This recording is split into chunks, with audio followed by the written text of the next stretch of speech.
मुझे अफसोस इसलिए भी होता है कि जो सवाल करते हैं वो मेरी नज़र में वो बड़े नादान हैं और जो मुझ पर इल्ज़ाम लगाते हैं उनके दिलो दिमाग में एक नफ़रत भरी भी है। मेरे बुज़ुर्गों ने पाकिस्तान के जिन्ना के टू नेशन थियोरी के पैगाम को ठुकराया। भारत को आज़ाद होकर 75 साल होने के करीब आ गए। मैं एक 4th जनरेशन मेरा है। अब आप फिर से मुझसे ही सवाल करेंगे। मैं इसका जवाब नहीं देना चाहता हूं। आप जो चाहे मुझ पर इल्ज़ाम लगाइए, कह दीजिए। मैं अपनी जूती पर रखता हूं इस तरह के बकवास को और इस तरह के इल्ज़ामात को। मुझे ज़रूरी नहीं है कि मैं अपनी इस मुल्क के लिए वफादारी को हमेशा साबित करूं और ना कोई ठेका लेकर रखा है और ना किसी को हक है कि वो मेरी मोहब्बत को और वफादारी पर शक करे। मैं एक सियासी पार्टी का सिपाही हूं जो भारत के संविधान के तहत मेरी पार्टी का रजिस्ट्रेशन हुआ है और मैं अपनी पार्टी की सरगर्मी को, अपनी पार्टी को फैलाने के लिए इलेक्शन लड़ता हूं और मेरा इलेक्शन लड़ना बहुत ज़रूरी भी है, क्योंकि हर पॉलिटिकल पार्टी जब इलेक्शन लड़ती है तो इससे भारत का संविधान मजबूत होता है, भारत की डेमोक्रेसी, जमहूरियत ना सिर्फ मजबूत होती है बल्कि कई लोग जो निकलकर वोट डालते हैं, चाहे वो पार्टी का उम्मीदवार जीते हारे, भारत की जमहूरियत मजबूत होती है। अब रहा सवाल के मुसलमानों के या अक़लियतों के दिलों में डर और खौफ की आप जो बात कर रहे हैं, मैं आपसे ये पूछना चाह रहा हूं कि अगर कोई सरकार CAA जैसा एक काला कानून बनाती है जो मजहब के नाम पर सिटीजनशिप देती है, जो हमारे भारत के संविधान के खिलाफ है, रिलीजन बेस कोई कानून बनाता है सिटीजनशिप के लिए, तो वो सरासर खिलाफ है। और अगर इसके ऊपर कोई प्रोटेस्ट होता है, पूरे मुल्क में प्रोटेस्ट हुआ, तो उसको बदनाम करने की कोशिश की गई। मगर हुआ ये कि न्यूज़ वीक में उस महिला को, उस दादी को बता दिया गया कि इस ज़ईफ औरत ने भारत की जो हमारी मौजूदा वज़ीर आज़म ने जो कानून बनाया उसके खिलाफ एक 85 साला महिला ने उसके खिलाफ एहतजाज किया।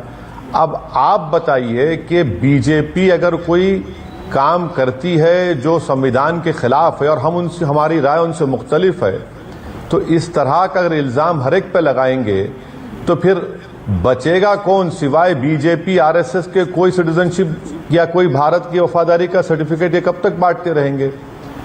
तीसरी बात यह है कि अभी सुधांशु जी ने मदरसे की बात की।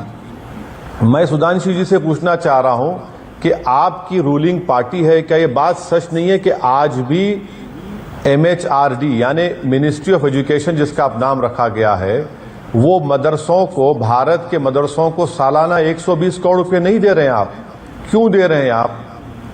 आप दे रहे हैं ना मदरसा मॉडर्नाइजेशन के नाम पर। चौथी बात, आप आसाम में चुनाव आ गया तो हेमंत बिस्व शर्मा वहां पर, जिसको अंग्रेजी में हम कहते हैं डॉग विजिल पॉलिटिक्स कर रहे हैं।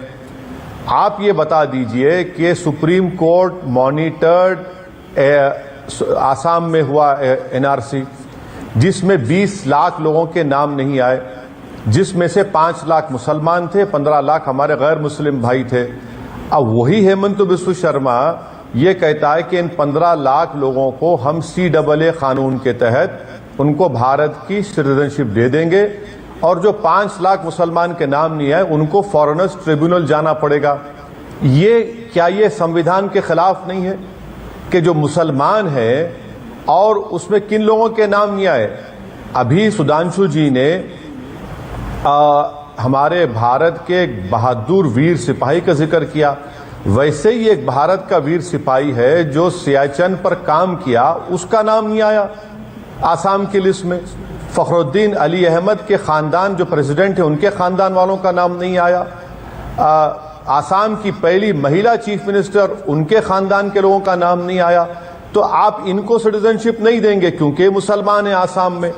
तो इसीलिए ये तमाम चीजें जब प्रोटेस्ट बीजेपी के खिलाफ होता है तो बीजेपी किसी को पाकिस्तानी, किसी को खालिस्तानी, किसी को अर्बन नक्सलाइट और किसी को ये कहती हैं। आपका एक और सवाल था लव जिहाद के ऊपर।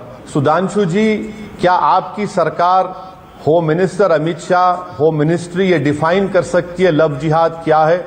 पार्लियामेंट में आपने कहा कि हम इसको डिफाइन नहीं कर सकते, ऐसी कोई चीज ही नहीं है। आपकी सरकार को किसने इख्तियार दिया कि जो अडल्ट हैं उनकी जिंदगी के फैसले आप क्यों करेंगे? ये आर्टिकल 14, आर्टिकल 21 और आर्टिकल 25 जो भारत के संविधान का फंडामेंटल राइट है, ये उसका ग्रेव वायलेशन है। और साथ ही साथ सुप्रीम कोर्ट का पुट्टुस्वामी जजमेंट और 377 का जजमेंट क्लियरली कहता है कि जो अडल्ट होता है वो अपने जिस्म का मालिक होता है, वो अपनी जिंदगी को गुजारे। ठीक है, इस तरह का साहब एक सेकंड, आपने लव जिहाद का पॉइंट उठाया है, नाजिज्म को याद दिला रहे हैं। बल्कि साउथ अफ्रीका में, एक मिनट सर, साउथ अफ्रीका में तारीख में आया है कि बापू को, फादर ऑफ द नेशन को भी ट्रेन से निकाल दिया गया था इसलिए कि उन्होंने वहां पर बैठ गए जहां पर ब्राउन्स अलाउड नहीं थे।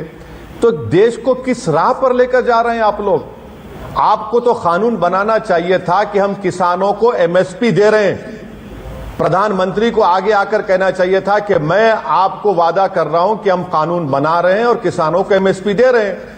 आप एमएसपी का कानून नहीं बनाते, मगर आप लव जिहाद के नाम पर नफरत पैदा करना जो संविधान के अटूट खिलाफ है। यानी एक लड़की का मिसकैरेज हो गया। रहा सवाल तबलीगी जमात का, तो तबलीगी जमात के ताल्लुक से इस भारत के मुख्तलिफ हाई कोर्ट्स ने जो स्टिंगिंग जजमेंट दिया है, बल्कि औरंगाबाद की हाई कोर्ट ने कहा कि हुकूमत को और उन तमाम मीडिया के चैनलों को माफी चाहना पड़ेगा।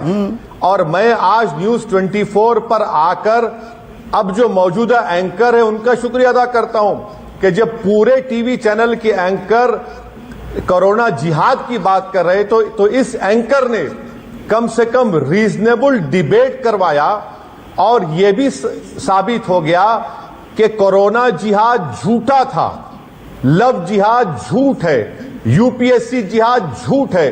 मकसद क्या है कि एक पार्टी को जिसके पास 306 एमपीज हैं, उसके बावजूद भी वो मुसलमानों के ताल्लुक से खौफ पैदा करना चाहते हैं हमारे हिंदू भाइयों में।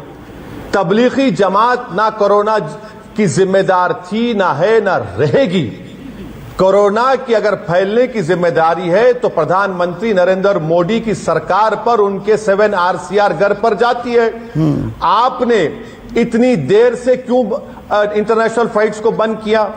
आपने 4 घंटे दिए लॉकडाउन के लिए और वो अनकॉन्स्टिट्यूशनल लॉकडाउन था, जिसकी वजह से पूरे मुल्क में कोरोना फैल गया। आपने एक लंबी फेहरिस्त गिनवा दी है, मारे गए। ओवैसी साहब, इसका जिक्र बीजेपी नहीं करती। आपने लंबी फेहरिस्त गिनवाई। लव जिहाद पर मैं आ रहा हूं जी। सुधांशु त्रिवेदी, लव जिहाद जब सुप्रीम कोर्ट की साफ साफ रूलिंग है, इलाहाबाद हाई कोर्ट की भी गलत रूलिंग का हवाला दिया गया, ये आप भी जानते हैं। मतलब 2 कंसेंटिंग अडल्ट्स वो शादी करना चाहें, उसमें हिंदू मुसलमान हम देखने लगेंगे, यानी कि हिंदू मुसलमान साथ में ना बैठें, ये गंगा जमनी तहजीब को हम बिल्कुल खत्म कर दें। क्या हम उस ओर नहीं जा रहे लव जिहाद के जरिए? लव जिहाद शब्द संदीप जी कोई भाजपा की इजाद है या संघ की इजाद है? जाके चेक कर लीजिएगा। 2005 में केरल के कम्युनिस्ट पार्टी के मुख्यमंत्री वीएस अच्युतानंदन ने सबसे पहले लव जिहाद शब्द का प्रयोग किया। उसके बाद केरल हाई कोर्ट में केस चला और उसमें केरल की एसटीएफ ने यह रिपोर्ट दी कि ये कोई स्वाभाविक नैसर्गिक प्यार का विषय नहीं है। यह उसने 5000 केसेस का एग्जाम्पल देते हुए ये सदन के पटल पर क्या सरकार ने ये नहीं कहा हमें लव जिहाद की परिभाषा ही नहीं मालूम, ये परिभाषित ही नहीं है और आज तक कितने केस हुए हैं लव जिहाद के हमें मालूम नहीं है। ये सदन के पटल पर इसी साल फरवरी में कहा गया कि नहीं कहा गया? हाँ, पूरी बात तो सुन लीजिए ना। हाँ। पूरी बात तो सुनिए आप, ये एकदम बीच में क्यों आ गए सर? केरल एसटीएफ ने लिखा कि 1996 में यह योजनाबद्ध बनाई गई और उसके तहत योजनाबद्ध तरीके से किया गया। उन्होंने डॉक्यूमेंट भी दिए कि हिंदू और क्रिश्चियन लड़कियों को टारगेट बनाना है, वो भी जो मिडिल क्लास और अपर मिडिल क्लास की हो। हमारा नहीं है, ये केरल एसटीएफ का है। फिर केरल हाई कोर्ट और कर्नाटका हाई कोर्ट में बात आई। इसलिए ये हमारी इजाद नहीं है, ये बाकायदा मतलब ये देश की सबसे बड़ी समस्या है, पर केंद्रीय गृह मंत्रालय को ये नहीं पता, एक तो परिभाषा ही अभी तक गढ़ी नहीं गई है और ना ये पता कि कितने केस हैं, लेकिन कानून जरूर बनना है सुप्रीम कोर्ट के भी आदेश के खिलाफ। हाँ, अब हम आपकी भी बात बता रहे हैं। अगर आप ऐसे कहें कि म्यूचुअल कंसेंट से कोई कुछ भी करना चाहेगा तो सब अलाउड है क्या, बताइए? मतलब देखिए, अन्यथा नहीं लेना चाहिए। भी कल के दिन आप कह देंगे वैश्यावृत्ति में क्या समस्या है, किसी भी कारण से कोई व्यक्ति म्यूचुअल कंसेंट से कुछ भी करना चाहे, ये बात हर तरीके पर लागू नहीं होती जनाब। केरल और कर्नाटक हाईकोर्ट के बाद, हाँ, केंद्र सरकार ने क्यों कहा? भाई मैरिजेस का रजिस्ट्रेशन तो राज्य सरकारों के पास होता है ना, केंद्र सरकार के पास डाटा नहीं होता है, तो संबंधित राज्य सरकारें देंगी। और दूसरी बात, जो सरकारों ने, हमारी सरकारों ने नियम बनाया उसमें लव जिहाद शब्द नहीं है, उसमें तो जबरन धर्मांतरण का विषय है। जबरन धर्मांतरण पे 1953 के नियोगी कमीशन से लेकर आज तक तमाम रिपोर्टें मौजूद हैं, कांग्रेस के जमाने से लेकर। तो देश के संविधान के निर्माता सुधांशु त्रिवेदी, देश के संविधान के निर्माता भीमराव अंबेडकर भी जेल में जाते, उन्होंने भी सामूहिक धर्मांतरण किया था, उनको जेल भेजना चाहिए था ना फिर तो। मौजूदा कानून में जेल में जाते हो। किसी को धर्मांतरण करने पे रोक नहीं है, पर धर्मांतरण छल, बल या प्रभाव से। डॉक्टर अम्बेडकर इतने विद्वान थे, उन्होंने हिंदू धर्म, बौद्ध धर्म का अध्ययन किया था। मैं आपसे पूछता हूँ संदीप जी, आदमी बहुत पढ़ा लिखा हो, पोस्ट ग्रेजुएट हो, पीएचडी हो, तो भी धर्म के बारे में जानकारी बहुत कम होती है। आप ही सब पूछ रहे हैं तो वेदांग, दर्शन, ये सब आपको नहीं पता होगा। मगर सबसे कम पढ़ा लिखा व्यक्ति, दूसरा टेक व्यक्ति, सबसे गरीब व्यक्ति अचानक इतना मान लिया था कि उसने अपने धर्म का सारा अध्ययन कर लिया, दूसरे धर्म का भी अध्ययन कर लिया और तुलनात्मक आधार पर निर्णय ले लिया। ये बात गले के नीचे नहीं उतरती है। इसलिए कहा गया जिसको करना है वो कर सकता है, परंतु ये उससे दिखना चाहिए किसी लोभ लालच या भय में नहीं किया गया। बस तो कोई अगर मतलब ये मुसलमानों को टारगेट करने के लिए नहीं है, मुसलमानों को टारगेट करने के लिए नहीं है। नहीं, मुसलमानों को टारगेट करने के लिए बिल्कुल नहीं। देखिए, मुसलमानों को टारगेट का दूसरा जो ओवैसी जी ने कहा था सीए, ये बताइए, सीए में तो हमने सिर्फ ये कहा इन 6 धर्मों को इस विशेष कैटेगरी में देंगे, कहां कहा कि मुसलमानों को नहीं देंगे। और मैं विनम्रता से पूछता हूं, हमारी सरकार का डाटा नहीं है, 2014 में यूपीए की सरकार ने कहा कि 1,42,000 हिंदुओं ने नागरिकता के लिए आवेदन कर रखा है पाकिस्तान और बांग्लादेश से।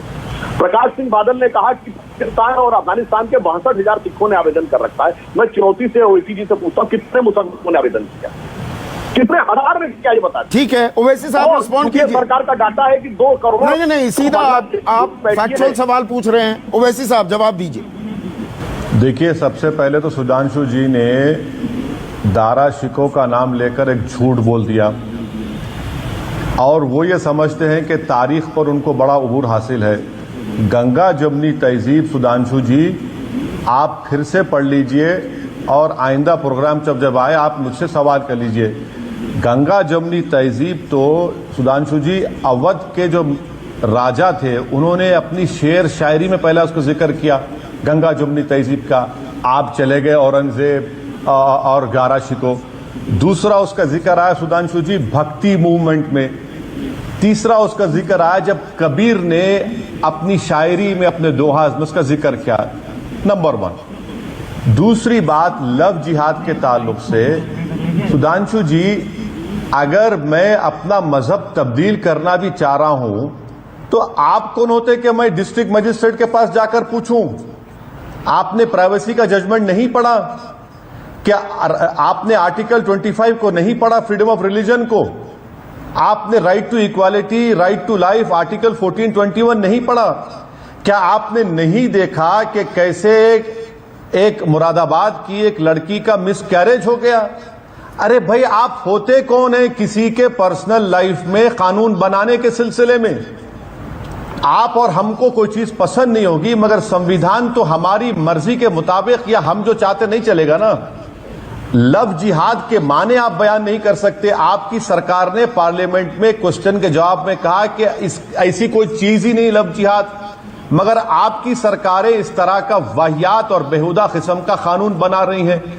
सर आप ये बताइए कि 10 साल की सजा यूपी में, अटेम्प्ट टू मर्डर की सजा होगी 7 साल और इस कानून में 10 साल रखेंगे आप? सर बर्डन ऑफ प्रूफ कितना आप डालेंगे?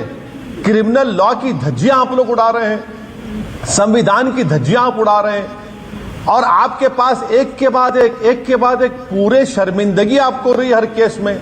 ना लव जिहाद है इस मुल्क में, ना कोरोना जिहाद है इस मुल्क में, ना यूपीएससी जिहाद है इस मुल्क में।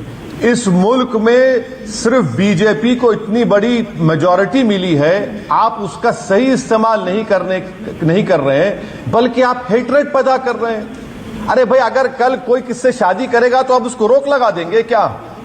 अरे कोई पिज्जा खा रहा है तो पिज्जा में आप उस पर लगा दिए लव जिहाद। कोई कॉफी पी रहा है तो उस पर आपने लगा दिया लव जिहाद। सर, कहां जाकर रुकेंगे आप इस मुल्क को? किस बहाने पर लेकर जाएंगे आप? हाँ सुधांशु। हाँ देखिए, आपने देखा सवाल आपने क्या पूछा था कि सीए कितने मुसलमानों ने आवेदन दिया है, उसका जवाब नहीं आया। लव जिहाद पे दोबारा बात कर, क्योंकि आवेदन ही नहीं किया।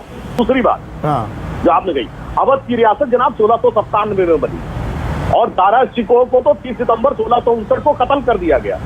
यहाँ तो नदियों के मिलन की बात कही है, उसने समुद्रों का मिलन का मतलब था। नहीं, भक्ति मूवमेंट का भी जिक्र किया है। सुधांशु अब मैं राजनीतिक पहलू पर आ रहा हूँ। एक मिनट, अब ओवैसी साहब स्क्रीन पर। एक मिनट सुधांशु, सबको, आप दो ही तो हैं और पूरा वक्त है हमारे पास। आप दोनों की इस वाद विवाद में, इस वार्तालाप में, इस बहस में एक ओवैसी साहब एक खास बात मुझे ये लगी, कहीं ये नूरा कुश्ती तो नहीं है? आप दोनों एक दूसरे पर लानत मलानत करते हैं और जब सियासत की बात आती है, आप बिहार में भी चुनाव लड़ते हैं, 5 सीट जीतते हैं, आप कहीं ना कहीं बीजेपी का फायदा कर देते हैं। आप बीजेपी की बी टीम है क्या? मिली जुली कबड्डी खेल रहे हैं क्या? सर, मैं भारत की लैला हूं और तमाम मेरे मजनू हैं, जिसमें आप भी शामिल हैं, और मुझे इसकी कोई फिक्र नहीं है। अब आप देखिए कि हम बिहार लड़ रहे थे तो बिहार में राजद ने और कांग्रेस ने हमको कहा कि हम बीजेपी का फायदा पहुंचा रहे हैं। हैदराबाद में जब जीएचएमसी का इलेक्शन हुआ तो जेपी नड्डा से लेकर अमित शाह से लेकर बड़े बड़े बीजेपी के मिनिस्टर आकर कह रहे कि ओवैसी इन किसी और का फायदा पहुंचा रहे हैं। तो हमको इसकी फिक्र नहीं है। ये हम अपनी एक इंडिपेंडेंट पार्टी है और मेरा काम ये नहीं है कि मेरी वजह से कोई पार्टी जीते हारे, मुझे उससे क्या करना है। मुझे अपनी पार्टी को जिताना है। और इस तरह की बात अगर कोई कर रहा है कि बिहार में ओवैसी के मीम पार्टी एमआईएम पार्टी ने 5 सीट जीती, तो ये तौहीन होगी उन वोटर्स की जो एमआईएम को वोट दिए कि हमने बीजेपी का। भाई, हम तो आज भी हमें तैयार हूं डिबेट करने के लिए। हम 20 सीट लड़े, 20 में से 5 पे हम जीते, 9 सीट पर तो महागठबंधन कामयाब हुआ, 6 सीट पर बीजेपी जीती, एनडीए जीती, और जितने हमको वोट मिले उन 6 सीट पर बीजेपी की मेजॉरिटी उससे बढ़ के थी। तो ये तो इल्जाम है जिसका हकीकत से कोई ताल्लुक नहीं है। नहीं, मैं सुधांशु जी से और आपने हमको दावत दी है सर। नूरा कुश्ती कहाँ होगी है? नूरा कुश्ती तो अगर नूरा कुश्ती हो रही है तो फिर इसके जिम्मेदार आप भी हैं कि आपने हम दोनों को यहाँ पर दावत दी। रहा सवाल सुधांशु जी का, सुधांशु जी, मुझे पाकिस्तान बांग्लादेश से कोई फिक्र नहीं है। मैं CAA का अपोजिशन इसलिए कर रहा हूं क्योंकि वो संविधान के खिलाफ है। आपने मजहब को बुनियाद बनाया सिटीजनशिप के लिए। तीसरी बात सुधांशु जी, जो एग्जिस्टिंग कानून था CAA से पहले, सरकार को पूरी इजाजत थी कि वो अफगानिस्तान से, पाकिस्तान से, बांग्लादेश से जितने लोग आए हैं उनको आप सिटीजनशिप भी दे सकते थे, उनको लॉन्ग टर्म वीजा भी दे सकते थे। मगर आप खाली उनका एक बहाना बना रहे हैं। अभी तक आपने रूल्स को फ्रेम नहीं किया। रूल्स क्या है? और मुझे अफसोस के साथ, बड़ी तकलीफ के साथ यह भी कहना पड़ रहा है कि सुप्रीम कोर्ट में अब तक सुनवाई नहीं हुई है। सुप्रीम कोर्ट आज फार्मर्स के एजिटेशन को सुनने के लिए तैयार है, मगर सुप्रीम कोर्ट अभी तक, मौजूद सुप्रीम कोर्ट CAA का नहीं सुना है। सुधांशु जी, आप कोई सिटीजनशिप पर कानून मजहब की बुनियाद पर मत बनाइए। अगर कोई अफगानिस्तान से आता है, पाकिस्तान से हिंदू आता है, बांग्लादेश से आता, करिए। और सुधांशु जी, इस बात का आप ये क्यों भूल जा रहे हैं कि BSF ने अभी ये कहा है कि बांग्लादेश से इन्फिल्ट्रेशन कम हुआ है, भारत से लोग बांग्लादेश जाना चाह रहे हैं। ये ऑन रिकॉर्ड BSF ने कहा है। और बांग्लादेश की मुबारकबाद 71 की तो आपके और हमारे प्राइम मिनिस्टर ने दी है। हम बांग्लादेश को दिए है ना। 71 में बांग्लादेश बना तो हमारी वजह से बना ना। आप मुझसे क्यों सवाल कर रहे हैं? ये इस्लामिक अगर बांग्लादेश बनता है तो हमने बनाया है ना बांग्लादेश। पर मैं अभी राजनीतिक सवाल पर हूं। ओवैसी साहब एक सेकंड सुधांशु त्रिवेदी, जो मैंने ओवैसी साहब, ये आप नूरा कुश्ती कर रहे हैं क्या? बिहार में फायदा सरकार किसकी बनी? आपकी बनी। ग्रेटर हैदराबाद म्युनिसिपल कॉरपोरेशन में ओवैसी साहब ने पिछली बार जो 42 सीटें जीती थी, मतलब 44 थी, उनमें से 42 इस बार भी बरकरार रखी। नुकसान होता है टीआरएस का। अब बंगाल में ताल ठोक रहे हैं असदुद्दीन ओवैसी, तो ममता बनर्जी कहती हैं कि अल्पसंख्यक वोटों को बांटने के लिए बीजेपी हैदराबाद की एक पार्टी को लेकर आई है। वे भाजपा से पैसा लेते हैं। उनकी रणनीति यह है कि मुस्लिम वोट हासिल करेंगे और हिंदुओं के खिलाफ एक सख्त रुख अपनाएंगे ताकि हिंदुओं का वोट बीजेपी को मिले। आप जानबूझकर लेकर आते हो ओवैसी साहब को। ओवैसी साहब आप भी रिस्पॉन्ड कीजिएगा। अभी पहले सुधांशु। देखिए, एक बड़ी मजेदार बात है, ओवैसी साहब भारतीयों की बात करते हैं, बात की बात करते हैं, तथाकथित सेक्युलरिज्म के सूरमा विकास की बात करते हैं, फिर कहते हैं कि इनकी पार्टी मजलिस ने वोट बांट दिया। कौन सा वोट बांट दिया भाई? किसानों का, गरीबों का, विकास का कौन सा वोट बांट दिया? अब हकीकत में मुंह से निकल आया ना, बताएं कौन सा वोट बांटा? ये कहते हैं कि हमारे साथ नूरा किसकी? वाह भाई वाह, धारा 370 पर दोनों एक साथ, 35A पर दोनों एक साथ, टीए पर दोनों एक साथ, ट्रिपल तलाक पर दोनों एक साथ, तथाकथित बाबरी मस्जिद पे दोनों एक साथ, मुस्लिम रिजर्वेशन पर दोनों एक साथ। भैया गजब की कटवाली तो आपके बीच में है। अनुरा कुश्ती हमारे साथ है। वो 90 के दशक की एक फिल्म याद है ना, जिसमें खान और गोविंदा के बीच में कबड्डी होती, मैं हूं नंबर 1 गवैया। तो यहाँ तो ये दोनों लोगों में आपस में, अब उनको लग रहा है कि भाई किसका सुरताल ज्यादा तेज हुआ जा रहा है। अब उनको लग रहा है शायद ओवैसी जी का ज्यादा तेज हुआ जा रहा है। इसमें समस्या आती जा रही है। और एक और बात भी कहना चाहता हूँ, ये बताइए कि अगर ये सारे के सारे लोग इन मुद्दों के ऊपर इनके एक साथ हैं, और हमारी जहां तक बात, बहुत बड़ा खतरा मानते हैं इनको, ये ढंग से सांप्रदायिक कट्टर राजनीति करते हैं, इसीलिए हमने तो इनके घर में घुस के चुनौती दी है इनको। और मैं एक और बात कहूंगा, ओवैसी जी ने जो पिछली बार में आप सेंटेंस नहीं पूरा, आप उनको धार्मिक कट्टर राजनीति करने का आरोपी बना रहे हैं। आप हिंदू कट्टरपंथ की राजनीति नहीं करते क्या? पूरा कर दो, पूरा बात करूँ। बहुत आपत्तिजनक बात इन्होंने कही कि वो भक्ति को झूठी पे रखता हूँ। देखिए, मैं साफ बात कहना चाहता हूँ, जिन चीजों को आज झूठी पे रखने की बात कर रहे हैं ना, वो आज हकीकत के रूप में सर पे चढ़ के बोल रहे हैं इन लोगों के। इसीलिए मैं वो एक कहावत दोहरा रहा हूँ, इसको कहावत के रूप में ही मानिएगा। मैं शब्दशः किसी का अपमान नहीं करना चाह रहा हूँ। हिंदी में कहावत होती ना, मियाँ की जूती मियाँ के सर। समझ लीजिए, इसकी जूती पे रखने का विचार बात मत करिएगा। और मैं एक और बात बोल देता हूँ इसी के साथ ऐड करके, मियाँ की जूती मियाँ के सर और मियाँ की बाजी मियाँ के घर। हम हैदराबाद जाके लड़ाए, तो सवाल तो उससे पूछिए, सरकार मिलकर किसने चलाई आंध्र प्रदेश में? कांग्रेस ने हमारी। तो नुकसान तो केसीआर का हुआ ना, यही तो मैं पूछ रहा हूँ। ओवैसी साहब अब स्क्रीन पर, ओवैसी साहब आप बंगाल में जाएंगे तो बंगाल में मुस्लिम वोट बैंक काटेंगे। वो वोट तो करते नहीं बीजेपी को, वो ममता का वोट बैंक है। नुकसान आप ममता बनर्जी को करेंगे। देखिए, आप क्या समझ रहे हैं कि बंगाल के 30% मुसलमान किसी के गुलाम हैं? ममता के गुलाम हैं या बीजेपी के गुलाम हैं? क्या आपने उनको खरीद के रखा है? क्या आपके मुलाजिम है वो? अगर 17 MP बीजेपी जीत जाती है तो इसका जिम्मेदार मैं हूं, जबकि लोकसभा इलेक्शन में नहीं लड़ा। और जहां सवाल सुधांशु जी, ये मियाँ मियाँ की आप बात कर रहे हैं, सुधांशु जी मैं जानता हूं कि आप मियाँ जो कह रहे हैं उसका निशाना किस पर है, मगर आप ये भी तो समझिए कि इस भारत देश में 17 करोड़ बाइज्जत मियाँ लोग हैं जिनको माइनॉरिटी कहा जाता है। आप इतनी नफरत मियाँ से क्यों करते हैं? आखिर ये तो नफरत छोड़ दीजिए सुधांशु जी, कम से कम आप तो पर्सनली उस तरह की नफरत आपके दिल में नहीं है, मगर लगता है कि बाज वक्त आपकी पार्टी की आइडियोलॉजी आपके दिलो दिमाग पर आपको मजबूर कर देती है। अब रहा सवाल कि मैं इलेक्शन लड़ूं ना लड़ूं, मैं लड़ूंगा इलेक्शन। रहा सवाल सुधांशु जी, हैदराबाद में सुधांशु जी जहां पर अमित शाह आए, उस वार्ड का नाम घासी बाजार, हमने बीजेपी से जीता। जहां पर योगी आए, तीनों वार्ड MIM ने जीते। सिकंदराबाद पार्लियामेंट कॉन्स्टिट्यूंसी में सुधांशु जी, वहां पर TRS ने 19 जीते, MIM ने 9 और बीजेपी ने 13। आपने तो सिकंदराबाद की पार्लियामेंट की सीट हार दी। हां, जहां आप वहां पर जीते जहां पर MIM ने कंटेस्ट नहीं किया था। मुझसे यह गलती हो गई कि मैं 51 सीट लड़ा। अगर मैं बढ़ के लड़ लेता तो शायद बीजेपी के वार्ड्स में और कमी आ जाती। तो जहां कहीं भी बीजेपी जीतती है तो कन्वीनियंटली ये कह देना कि भाई एमआईएम जिम्मेदार है। अरे एमआईएम को जिम्मेदार कहां का खड़ा कर देंगे आप?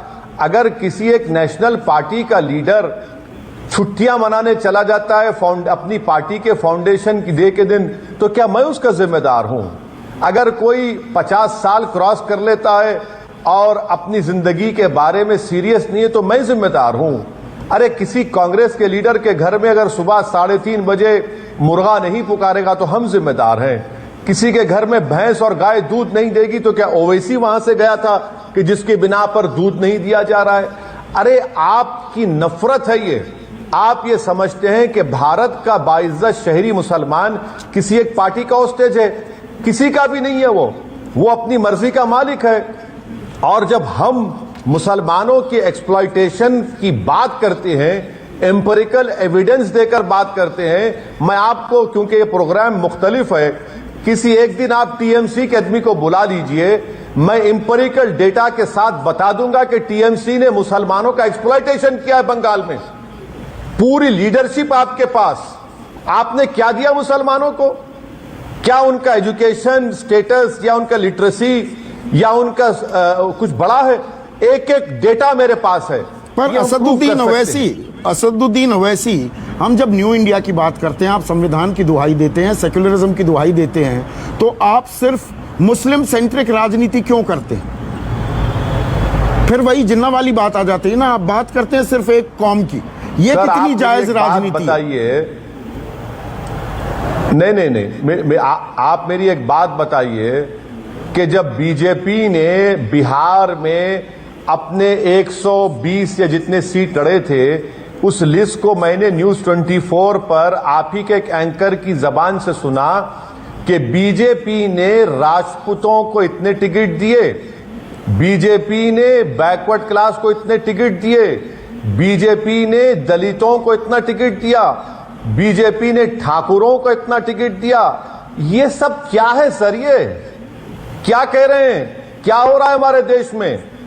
क्या कास्ट एक हमारे मुल्क में एक रियलिटी है? मैं अगर बात कर रहा हूं तो पॉलिटिकल एम्पावरमेंट की बात कर रहा हूं, और ये हमारी डेमोक्रेसी की तल्ख हकीकत है कि जिसके पास उसके रिप्रेजेंटेटिव पॉलिटिकल रिप्रेजेंटेशन होगा, उसका सोशल, एजुकेशनल, इकोनॉमिक अपलिफ्टमेंट होगा। नहीं ओवैसी साहब, आप क्या कह रहे हैं? गरीबी, गुरबत नहीं होता है, मुफलिसी, अशिक्षा, ये सिर्फ मुसलमानों तक महदूद है। बाकी धर्मों में गरीबी, मुफलिसी, अशिक्षा, ये समस्याएं नहीं है, उनकी आवाज नहीं उठाते आप? आपने बड़ा अच्छा सवाल उठाया। मैं आपको एम्पिरिकल एविडेंस से बता सकता हूं, चाहे वो सेंसस का डॉक्यूमेंट हो, चाहे एनएसएसओ का लेटेस्ट डेटा हो, चाहे हर डेटा हो, सच्चर कमेटी हो, रंगनाथ मिश्रा कमीशन हो, आप देख लीजिए ना, इसके बाद हमसे बात करिए। हां, यकीनन हमारे मुल्क में आज भी दलितों और ट्राइबलों के साथ एक्सप्लॉयटेशन होता है, डिस्क्रिमिनेशन होता है।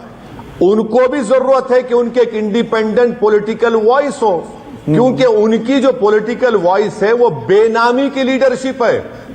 आप बताइए कि सरकार ने अंबेडकर का वो ख्वाब और संविधान बनाने वालों ने जो रिजर्वेशन दिया था, रिजर्वेशन इसलिए दिया गया था कि सोशल डिस्क्रिमिनेशन को खत्म करने के लिए, सोशल जस्टिस को हासिल करने के लिए मोदी सरकार ने उसको इकोनॉमिक ग्राउंड पर दे दिया, तो हमने उसकी भी मुखालिफत की। ठीक है, मैं अब सुधांशु स्क्रीन पर एक सेकंड, ओवैसी साहब, का पॉलिटिकल रिप्रेजेंटेशन मिलना बेहद जरूरी है, जो किसी पार्टी नहीं देना चाहती। आप इनको सिर्फ रमजान में इफ्तार की दावत की हद तक, अजमेर शरीफ की दरगाह में फूल के चढ़ाने की हद तक आप इनको इस्तेमाल करना चाहते हैं। अब एक नया एवेकनिंग, पॉलिटिकल एवेकनिंग है, जिसको आप और हमको समझने की जरूरत है, जिससे हमारे भारत की उसी पर ये मेरा आखिरी सवाल है। एक मिनट, रेडिकलाइज करना चाहते हैं उनके मुंह पर तमाचा होगा कि इतनी बड़ी तादाद में लोग एमआईएम को सपोर्ट और वोट दे रहे हैं। सुधांशु त्रिवेदी, सामाजिक समरसता की हम बात करते हैं जब हम न्यू इंडिया की बात करते हैं, लेकिन यहां पर समाज में खाई बढ़ती जा रही है क्या? हर बात पर कोई भी अगर विरोध करता है और सरकार का विरोध करे, वो सीए एनआरसी हो, वो किसानों का आंदोलन की बात हो, वो स्टूडेंट्स की कोई बात हो, स्टूडेंट कुछ करें टुकड़े टुकड़े गैंग, पढ़ा लिखा करे अर्बन नक्सल हो जाता है, शाहीन बाग की दादियां करें तो वो पाकिस्तानी हो जाती हैं। यहाँ पर सरकार का विरोध देश विरोध क्यों बना दिया जाता है? सरकार के तो विरोध करना हमारा हक है ना। पहले मैं इसका भी जवाब दे देता हूँ। ओवैसी जी ने कहा सामाजिक समरसता का विषय आपने उठाया संदीप जी, ये क्या महज संयोग है कि जहां मुस्लिम डोमिनेंस हो जाता है वहां दलितों का आरक्षण ही खत्म हो जाता है। एमयू में खत्म हो गया था, जामिया में खत्म हो गया था, और कश्मीर में मेजॉरिटी हो गई, वहां खत्म हो गया था। साफ समझ में आता है कि कहां पर सामाजिक समरसता के लिए कौन कितना ईमानदार है। और दूसरी बात जो आपने बात कही, जानते हैं क्या है, ये मैंने कहा ना कॉम्पिटिटिव पॉलिटिक्स है मुस्लिम वोटों के। पहले कांग्रेस के साथ थे, फिर कांग्रेस से खींच लिया वेस्ट बंगाल में कम्युनिस्टों ने, कम्युनिस्टों से खींच लिया ममता ने, दूसरी लड़ाई चल रही है। यूपी में कांग्रेस ने खींचा वीपी सिंह ने, वीपी सिंह से खींचा मुलायम ने। तो इसलिए ये तो एक कॉम्पिटिटिव पॉलिटिक्स है ना। तो अभी जो ये कह रहे थे ना ओवैसी साहब, लैला वाली बात, हकीकत तो जानते क्या है, मुस्लिम समाज को इन्होंने लैला बना के रखा, जिसके समय मजनू है, जिसमें से एक ये भी है। अभी इन्होंने सच्चर कमेटी का, सच्चर कमेटी की रिपोर्ट 2013 में आई, 67 साल आजादी के हो चुके थे। उसने कहा कि मुसलमानों के कुछ तत्वों के हालात इतने बुरे हैं जैसे शेड्यूल कास्ट से ज्यादा खराब है।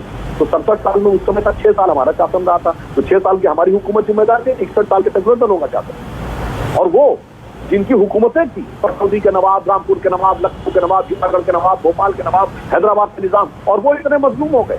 सबसे ज्यादा नुकसान इस सांप्रदायिक राजनीति ने किया मुसलमान गरीबों, जो किसी जमाने में रूलर होता था, इससे खुद ही कर चुके 800 साल रूल किए, वो गरीबों गुर्बत में, मुफ्लिसों मजलूमियत में, और हमेशा मुसलमानों के राष्ट्रभक्त पढ़े लिखे शानदार लोगों को कभी इन्होंने अपना आइकन नहीं बनाया। उसी तरीके के लोग जाकिर नायक, इसरत जहां, अफजल गुरु, अपना भी नुकसान किया, देश का नुकसान किया। ठीक है, आखिरी सवाल अब ओवैसी साहब से। ओवैसी साहब स्क्रीन पर। ओवैसी साहब, आपने कहा 75 साल होने वाले हैं देश को आज़ाद हुए। हम दरअसल 75 साल पीछे जा रहे हैं क्या? हम जब गुलाम थे और अंग्रेज फूट डालो राज करो, डिवाइड एंड रूल की जो पॉलिसी चल रही थी, वही अब आज़ादी के 75 साल पूरे होने पर हम उसी दौर में आ गए हैं क्या? संक्षेप में जवाब चाहूंगा सर। नहीं, देखिए, ये बात तो बिल्कुल सही है कि अगर मैं ऑन रिकॉर्ड ये पहली मर्तबा बात कह रहा हूं कि अगर वीर सावरकर की कॉन्स्पिरेसी की बुनियाद पर, बल्कि सावरकर की कॉन्स्पिरेसी अगर नहीं करते और नाथूराम गोडसे, महात्मा गांधी की हत्या नहीं करते, तो मुझे लगता है कि जनसंघ को ज्यादा सीटें जीत जाती थी। जनसंघ इस मुल्क में हमेशा एक एलिमेंट रहा है जो हिंदुत्व की आइडियोलॉजी जिसको कहते हैं, जिसका प्रोपोनेंट थे सावरकर। तो आज आप जो देख रहे हैं वो तो एक मैनिफेस्टेशन आप देख रहे हैं, और उसको यकीनन उसको बढ़ावा मिला है, उसको तक़वियत मिली है, उसको अब तो एंट्रेंस हो चुका है जब से बीजेपी 2014 में सत्ता में आई है। आप ये बता दीजिए कि आखिर आप ये सरकार क्या पैगाम दे रही है? लव जिहाद, कोरोना जिहाद, यूपीएससी जिहाद, आप काउ स्लॉटर के ऊपर, चाहे अखलाक हो, पीलू खान हो, इनको मारना, इनको कत्ल करना, क्या पैगाम दे रहे हैं? यही तो पैगाम बीजेपी से दिया जा रहा है ना। 75 साल के अगर आजादी प्राइम मिनिस्टर बड़े जोशो खरोश के साथ नई पार्लियामेंट की बिल्डिंग के इनॉग्रेशन से करना चाहते हैं, तो हम तो भारत के हमारे प्रधानमंत्री से कहेंगे कि आपका तो पहला काम ये होना चाहिए कि इस नफरत का खात्मा करिए। और बीजेपी ये क्यों नहीं बताती कि जहां पर भूमियार, ठाकुर, राजपूत, ब्राह्मण, बैकवर्ड क्लास के लोग जीतते हैं, बीजेपी के टिकट भी नहीं देती? आपने बिहार में एक मुसलमान को टिकट नहीं दिया, आपके पास लोकसभा में एक मुस्लिम एमपी नहीं है आपके पास दिखाने के लिए। हैदराबाद के जीएचएमसी इलेक्शन में मेरे पास मेरे 44 में से 3 हमारे हिंदू भाई जीत कर आए, एक तो चौथी मर्तबा जीत कर आया। बताइए बीजेपी के पास कौन मुसलमान जीता? तो बीजेपी बोलेगी नहीं, नहीं, हम ये सब नहीं देखते। अरे आप सब करते हैं, मगर जहां पर पॉलिटिकल और सोशल एम्पावरमेंट की बात आती है माइनॉरिटीज की, बीजेपी वहां पर नेशनलिज्म की बात कर देती है। सुधांशु, 30 सेकंड्स का रिस्पॉन्स, क्लोजिंग कमेंट। देखिए, अरे भाई आपने कहा तो ऐसे तो हमारे यहाँ 3 राज्यसभा में मुस्लिम सांसद हैं। बात इसकी नहीं है, बात इसकी है कि कौन ईमानदारी से उन लोगों को आगे ले जाने का प्रयास कर। अभी आप एम्पेरिकल डाटा की बात कर रहे थे, आप बात कर रहे थे, मैं कोट किए दे रहा हूँ। पश्चिम बंगाल में आज तक एक दिन बीजेपी शासन नहीं रहा, 30% मुसलमान है सरकारी सेवा में, 1.8%। और गुजरात में जहां हमारा सबसे लंबे शासन रहा, 8% मुसलमान है सरकारी सेवा में, 7.कुछ%। सबसे ज्यादा जकात आता है गुजरात से। इसलिए सिर्फ हमारा ये कहना है कि इन लोगों ने सिर्फ और सिर्फ राजनीति की है। हम लोगों ने सबको साथ में लेकर मोदी जी ने चलने का प्रयास किया है, चाहे गैस देना हो या खाद्य सिक्योरिटी देनी हो या स्वास्थ्य की सुरक्षा देनी हो। तो अहम सवाल यही है, जब हम न्यू इंडिया की बात करते हैं, सबका साथ, सबका विकास, सबका विश्वास की बात करते हैं, हम सबको साथ लेकर चल भी रहे हैं, या दरअसल न्यू इंडिया की कड़वी हकीकत ये है कि